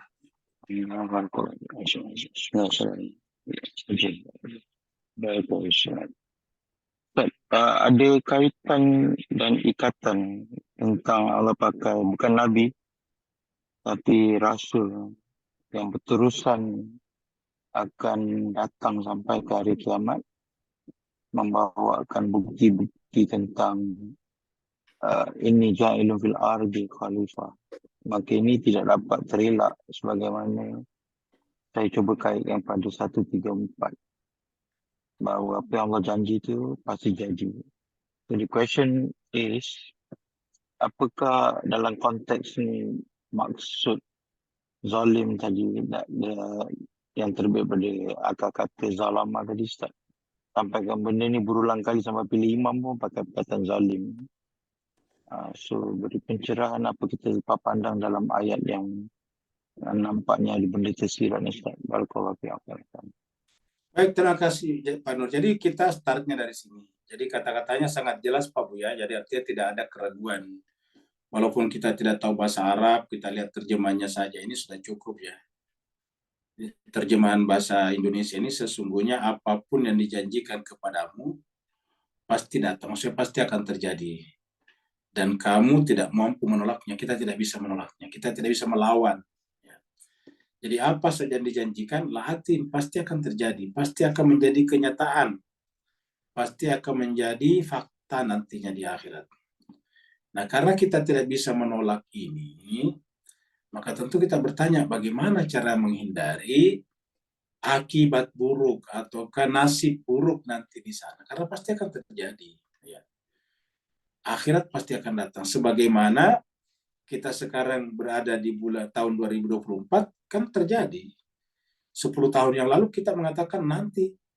Tahun 2014 kita katakan 10 tahun ke depan akan terjadi 2014. Ya. Terjadi 2024. Sekarang sudah 2024, sudah terjadi. Ya. Padahal 10 tahun yang lalu kita mengatakan nanti. Jadi sekarang 2024 bukan lagi nanti. Tahun 2014, 2024 itu nanti. Pada tahun 2024 adalah nanti. Tapi sekarang bukan lagi nanti. 2024 bukan lagi nanti, tapi sekarang. Kita merasakannya sekarang. Nah, hal yang sama terjadi dengan yang namanya janji. Janji itu ketika belum terjadi, tapi pasti akan terjadi. Allah mengatakan innama tu'aduna la'atina. Bagaimana caranya kita tidak mendapatkan hasil yang buruk? Karena pasti akan datang. Nah, kembali tadi kepada jiwa, yaitu zalim atau tidak zalim. Jadi ulangi lagi jemaah sekalian, bermula dari jiwa. Jadi yang kita harus jaga, yang kita harus perhatikan, yang harus kita urusi adalah jiwa kita. Ketahuilah bahwa seluruh ibadah dalam Islam kita, terutama ibadah mahda, sebetulnya dalam rangka jiwa kita. Contohnya kita disuruh bersyahadat. Kita disuruh bersyahadat artinya apa? Untuk memperbarui kembali. Untuk mengulangi kembali. Syahadat yang telah kita lakukan sesaat sebelum kita lahir ke dunia ini. Dengan alastu birabbikum, qalu bala syahidna. Banyak orang kemudian kabur syahadat pertamanya di alam rahim. Maka kemudian kita salat, disuruh oleh Allah untuk memperbarui terus-menerus. Asyhadu an la ilaha illallah. Itu memperbarui syahadat kita. Jadi kita salat dalam rangka memperbarui syahadat kita. Jadi jiwa kita. Dalam Al-Quran dikatakan aqimis sholata lidzikri. Dirikanlah salat untuk mengingat aku. Bagaimana cara mengingat Allah coba? Yang namanya mengingat itu kan ada menghadirkan sesuatu pada pikiran, pada hati, pada mental. Ya. Kalau kita tidak ingat sesuatu kan berarti sesuatu itu tidak ada dalam pikiran kita. Ya. Coba deh bapak-bapak, ibu-ibu, tuan-tuan, puan-puan pasti biasa lupa. Apa yang dilakukan pada saat lupa? Biasanya kita begini. Sambil baca selawat. Ya. Supaya apa? Supaya dia datang kembali. Kan begitu. Jadi yang namanya mengingat itu menghadirkan. Sehingga terjadi kesatuan atau pemenyatuan antara yang mengingat dan yang diingat. Antara subjek, orang yang mengingat, dan objek yang diingat. Kalau kita mengingat jarum, berarti menyatulah kita dengan jarum, pikiran kita. Tapi kalau kita mengingat Allah, menyatulah kita dengan Allah. Menghadirkan Allah dalam benak kita. Nah, apa masalahnya? Bedanya dengan yang lain? Kalau Allah kita ingat, berarti menghadirkan Allah pada diri kita. Apa yang terjadi? Allah itu adalah keadilan mutlak. Sedangkan lawan daripada keadilan adalah kezoliman. Lawannya adil itu kan zolim. Ya. Lawannya adil adalah zolim. Ya. Maka ketika Sang Maha Adil kita hadirkan pada jiwa kita, otomatis sifat-sifat zalim yang telah merusak jiwa kita selama ini akan sirna dengan sendirinya. Karena inilah yang dibicarakan. Yang sampai kita zalim. Ya. Karena kalau kita zalim, seperti ini. Innahu 135. Innahu la yuflihu zalimun. Allah tidak akan memberikan keberuntungan kepada orang yang zalim. Dan kita selalu mengulangi ayat ini kaitannya dengan Nabi Ibrahim alaihissalatu wassalam. Ketika diangkat jadi imam, inni ja'iluka linnas imama. Lalu Nabi Ibrahim mengatakan, qala wa min dzurriyyati, dan dzurriyyatku. Apa kata Allah? Qala la yanalu ahdi zalimin. Ya, saya akan memberikan ini kepada zuriatmu Ibrahim, tapi hanya zuriatmu yang tidak pernah melakukan kezaliman sesedikit apapun. Ya. Ketika kita kemudian diturunkan ke dunia ini dengan orang tua duniawi yang bernama Adam, Allah mengatakan bahwa tinggallah di bumi ini, makanlah yang ada padanya, tetapi jangan dekati satu pohon ini. Karena nanti kamu akan zalim, kamu akan digelincirkan oleh iblis. Fa'azallahuma syaitan. Tetapi kemudian syaitan menggelincirkan keduanya, sehingga apa yang terjadi kemudian? Kemudian dia menjadi zalim. Ya. Ya Adam uskun anta wa zawjukal jannata wa kula ragadan haitsu syi'tuma wa la taqraba hadhihi syajarata fatakuna mina zalimin itu. Jadi jangan sampai kita zalim. Jadi ini, dan doa-doa kita apa yang kita minta? Menyesali kezaliman kita. Rabbana zalamna anfusana. Ya Allah, nafs kami sudah telanjur kami kotori Tuhan dengan kezaliman. Kami telah mengotori jiwa kami yang suci yang berasal dari sisimu. Zalamna anfusana. Kami telah menzalimi nafs kami. Fa'illam taghfir lana, maka kalau bukan karena ampunanmu, wa tarhamna, dan kasih sayangmu, lanakunanna minal khasirin. Dalam doa Kumail selalu kita baca zalamna anfusana, zalamtu nafsi coba. Jadi inilah yang harus kita hilangkan. Semua ibadah-ibadah mahda kita dalam rangka menghilangkan sifat-sifat ataukah penyakit-penyakit zalim itu yang ada pada jiwa kita. Hanya dengan menghilangkan kezaliman itu, maka kemudian kebenaran akan datang. Berapa kebenaran yang datang pada jiwa kita tergantung dari berapa jumlah kezaliman yang kita hilangkan. Maka para nabi, rasul, dan orang-orang suci yang tidak ada kezaliman sama sekali pada dirinya, maka kebenaran itu menjadi sempurna pada dirinya. Maka disebutlah dengan insan kamil atau manusia sempurna, karena tidak ada sesedikit apapun kezaliman yang menahan, yang menutup kesempurnaan itu. Ada lagi yang lain? Silakan Ganim. Ini Ustaz yang di ayat atau ayat 38 sampai 39 itu Ustaz, yang antum jelasin Ustaz. Surat Yang At-Taubah katanya ayat 38 sampai 39 tuh Ustaz. baik ya. Kenapa? Masalahnya Kalau apa? kata antum kan ini kan Ustaz apa? Itu kan ayat itu untuk membela negara ya Ustaz itu ya. Ayatnya Ustaz. Ya, terus pertanyaan apa lagi? Nah, ini Ustaz. Kalau untuk dibuat jihad tuh gimana Ustaz? Kayak dibuat teroris gitu Ustaz. Nah, tuh kayak ayat segini kan kayak buat teroris tuh Ustaz. Nah, menurut antum nih ayatan ini buat untuk jihad kayak teroris apa buat di sejarahnya dia di sana tuh Ustaz? Baik, kita memperbaiki dulu makna jihad. Jadi jihad, semua kata-kata yang ada dalam Al-Quran itu adalah sakral. Ingat, semua kata-kata yang ada dalam Al-Quran itu sakral. Karena Al-Quran itu adalah kata-kata, Al-Quran itu adalah kitab suci. Contohnya kata jihad. Kata jihad itu sakral. Apa itu jihad? Jihad itu artinya bersungguh-sungguh, memaksakan diri untuk melakukan amalan-amalan baik. Itu jihad namanya. Makanya dalam bahasa Arab itu bersungguh-sungguh namanya, atau berusaha namanya juhud. Ya. Cuma sayangnya, seperti yang ditanyakan tadi, ada sekelompok orang yang dibuat sengaja untuk merusak makna jihad ini. Kita ulangi, ada sekelompok orang, entah dipelihara atau tidak, tetapi dia dimunculkan untuk merusak makna jihad ini. Karena yang paling ditakuti sebetulnya pihak-pihak lain adalah ketika umat Islam benar-benar konsisten dengan kata jihad ini. Apa itu jihad? Bersungguh-sungguh memaksakan diri melakukan yang terbaik. Bayangkan kalau ilmuwan berjihad, dia harus bersungguh-sungguh melakukan penelitian dan temuan-temuan, melakukan inovasi, riset, dan sebagainya. Ya. Kalau seorang pedagang berjihad, maka dia akan bersungguh-sungguh berdagang untuk memperbaiki kualitas perdagangannya, sehingga kemudian jaringan bisnisnya semakin luas dan masuk di berbagai lini.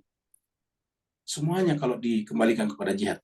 Petani dia berjihad, subuh-subuh dia sekeluar dari rumahnya membawa cangkulnya, bekerja keras, menafkahi anak dan istrinya, bayar pajak kepada negara, bayar zakat kepada agama. Itu kan luar biasa. Ya. Jadi bersungguh-sungguh. Bersungguh-sungguh. Begitu dengan kata hijrah. Hijrah sekarang ada semacam kelompok tertentu yang coba mereduksi makna hijrah.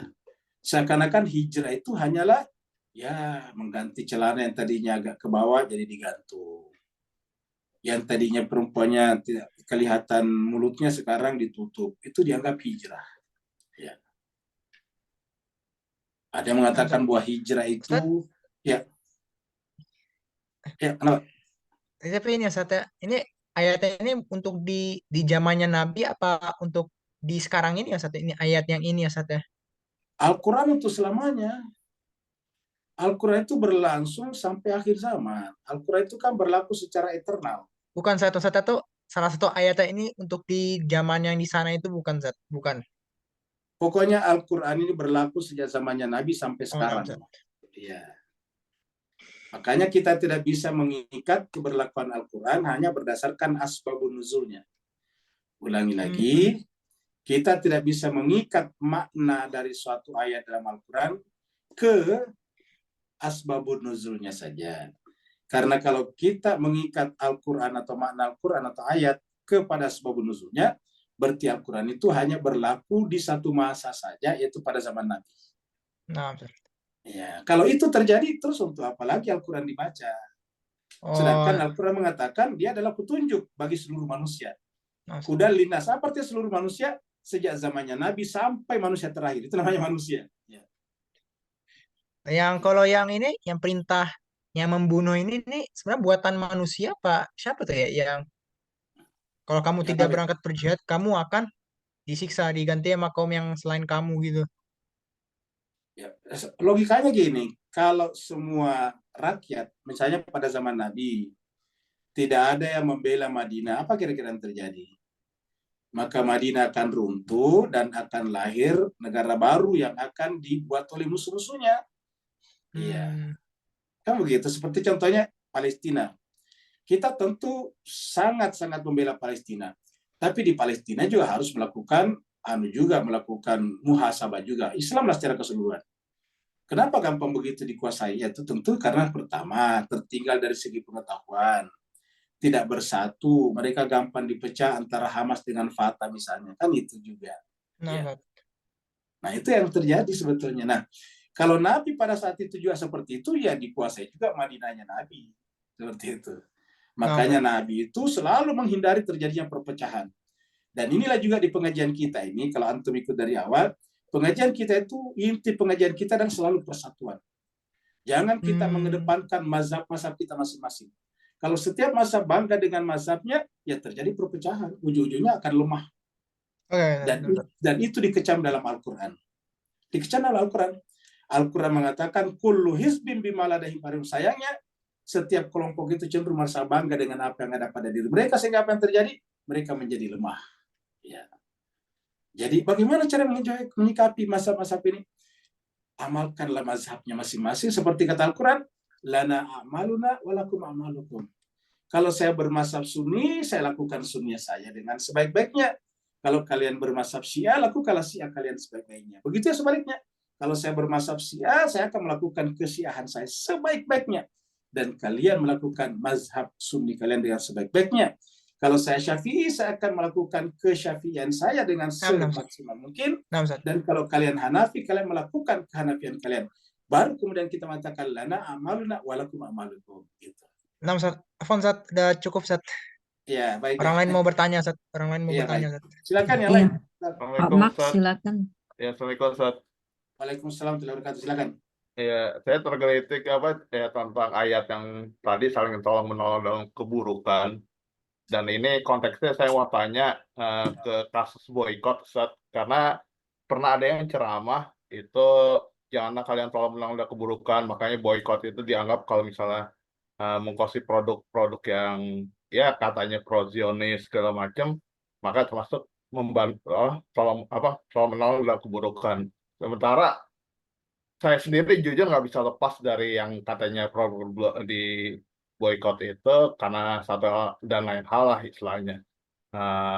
Mungkin karena udah terbiasa mengkonsumsi misalnya kayak Pepsodent belum belum cocok atau apa misal atau ke McDonald misal untuk urusan ketemu orang di mana yang strategis di situ. Nah itu gimana Ustaz dalam konteks ini Ustaz? Mohon pencerahannya Ustaz. Baik, jadi cuma geser bahagia, kita melakukan membantu saudara-saudara kita di Gaza, di Palestina, semaksimal yang mampu kita lakukan. Ingat kan tadi kata-kata mampu kita lakukan. Ya, beramallah, kata Nabi, saya pun beramal. Beramallah maka natikum malu ala maka natikum tadi. Beramallah sudah yang kesanggupan. Nah, kalau kesanggupan kita hanya baru sampai pada tingkat berdoa, ya mendoakan. Kalau kita kesanggupannya sudah mampu lebih dari situ berceramah seperti saya harus menyuarakan suara Palestina. Kan tidak semua kita punya kemampuan untuk berceramah di depan orang, kan talenta kita kan berbeda-beda. Bukan berarti orang yang bisa ceramah lebih baik dari yang tidak ceramah, bukan, tapi itu namanya talenta. Bakat kita kan berbeda-beda. Ada talentanya berorasi, ada talentanya menulis, ada talentanya misalnya bekerja, itu macam-macam. Jadi talenta ini harus dibeda-bedakan supaya terjadi kerjasama. Nah, orang punya talenta misalnya ceramah seperti saya harus menyuarakannya. Kalau seandainya saya seniman, saya tulis dalam bentuk puisi, syair, kira-kira gitulah. Kalau saya penyanyi, ya saya bikin lagu pembelaan kepada Gaza dan Palestina. Jadi kita melakukan sesuai dengan kemampuan kita masing-masing. Dan kalau kita hanya mampu memboikot atau menghentikan membeli barang-barang yang terkait dengan Israel, ya itu yang kita lakukan. Lagi-lagi sesuai dengan kemampuan kita. Ya, karena apa? Karena inilah Islam. Yang jelas-jelas di dalam Al-Quran diharamkan saja, seperti babi, seperti misalnya bangkai, itu kan haram. Disebutkan hurrimat alaikumul maita waddama walahmal khizir wa ma uhilla li ghairillah, itu kan disebutkan seperti itu. Tetapi apa kata Allah? Tapi siapa yang terpaksa, ya, adin, ghaira bagin, tapi tidak dimaksudkan untuk melanggar, tidak ada niat, fala itsma, tidak ada dosa baginya. Jadi seperti itulah. Puasa itu kan wajib, Max, ya. Tapi apa kata Allah? Kalau kamu safar atau sakit, ya tidak usah berpuasa, ganti dari yang lain. Nah, ini kamu menunjukkan bahwa semuanya ini semaksimal sesuai dengan kemampuan kita dalam pengertian, ya tidak kemudian menimbulkan juga mudarat bagi diri kita, seperti kata Max tadinya. Tetapi jangan karena tidak bisa misalnya tidak meninggalkan misalnya odol atau kapas gigi, lantas semua kita gunakan, enggak juga. Pokoknya yang lain kita mampu boikot, ya kita boikot. Karena hanya itu yang mampu kita lakukan. Ya itulah yang paling rendah yang bisa kita lakukan, dan itulah yang paling sedikit risikonya. Dibanding dengan saudara-saudara kita di Yaman, coba nyerang kapal-kapal yang mau ke Israel, ujung-ujungnya negaranya diserang juga, kan lebih besar lagi. Tapi saya dengarkan wawancara dengan orang Royal, semuanya malah bangga, luar biasa. Kami mendukung negara kami, luar biasa, kan begitu. Jadi inilah juga. Jadi kita melakukan yang sanggup kita lakukan. Dalam hal ini tidak boleh kita melakukan uniformisasi, penyeragaman. Semua harus seperti saya, tidak boleh. Dalam mazhab juga begitu, tidak boleh semua orang harus seperti saya. Uniformisasi itu adalah musuh kemanusiaan. Mungkin saya eksplorasi sedikit lebih jauh. Ya, silakan. Ketika misalnya saya sendiri pernah menyuruhkan boykot gitu istilahnya, makanya kan saya sekarang jarang boykot nanti karena bagi saya melanggar prinsip, karena kemarin-kemarin misalnya sempat ketemu orang di McDonald gitu. Ya, itu apakah saya tergolong munafik, Ustaz? Artinya menyerukan, tapi yang salah satu yang di blacklist, McDonald saya ke situ juga gitu. Dalam Al-Quran tidak disebutkan cuma disebutkan munafik, tetapi disebut sebagai mendapatkan murka dari Tuhan. Al-Quran mengatakan, ya itu surat As-Saff, surat 61. Ya ini kita lihat ini Max, coba biar Max langsung lihat isinya ya. Surat As-Saff ini surat 61, ya ini Max nanti catat ini. Ya. Catat ini dia ayatnya. Ayat 2 dan 3. Ya ayyuhalladzina amanu, wahai orang beriman. Nih. Max baca ini. Ya ayyuhalladzina amanu, wahai orang-orang beriman. Lima taquluna, kenapa kau mengatakan sesuatu ma la taf'alun, yang kamu tidak kerjakan. Nah, baru Tuhan apa kata Tuhan? Kabura maqtan indallah. Alangkah besarnya, kabura itu besar, kabir. Alangkah besarnya maqtan, kebencian, kemarahan, kemurkaan indallah, di sisi Allah, antakulu, jika kalian mengatakan sesuatu ma la taf'alun, yang kalian tidak kerjakan. Jadi kita harus melakukan apa yang kita kerjakan. Saya jemaah sekalian secara pribadi juga termasuk senang sekali makan nasi kebuli. Tapi tiba-tiba pernah suatu saat saya mengetahui ada penjual nasi kebuli yang saya sangat senangin. Dia ternyata ini agak memberikan angin segar kepada Israel. Ya udah, kita hentikan dulu, kamu gitu, kayak gitu-gitu. Nah, jadi kita memang harus konsisten. Jadi tidak disebut munafik sih, Max, tapi Tuhan mengatakan kabur maqtan ini, Max, ini kabur maqtan ayat 3 ini ya. Kabur maqtan, alangkah besarnya kemarahan Tuhan indallah, di sisi Allah, antakulu, jika kalian mengatakan sesuatu ma la taf'alun, yang kamu tidak kerjakan. Nah, ini dia. Saya kira jemaah sekalian cukup sampai di sini karena waktu kita sudah lewat. Masih Ya. ada satu lagi, Ustaz, di Ada. chat. Oh, ada di chatroom ya. Jadi kita masuk ke chatroom dulu ya.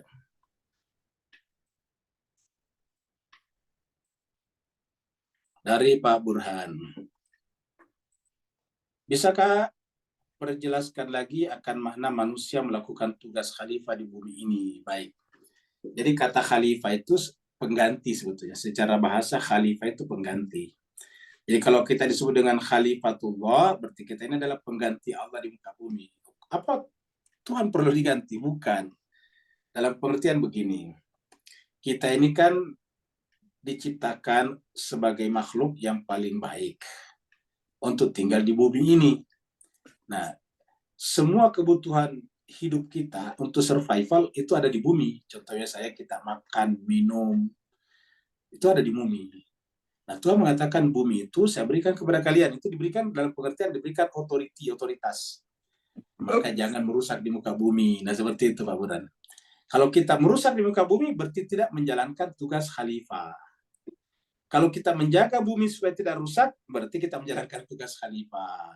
Gitu. Begitulah seterusnya. Misalnya, Tuhan mengatakan jangan membunuh. Ya, jangan membunuh. Kita harus membangun silaturahmi. Kita harus memperbaiki kehidupan di muka bumi.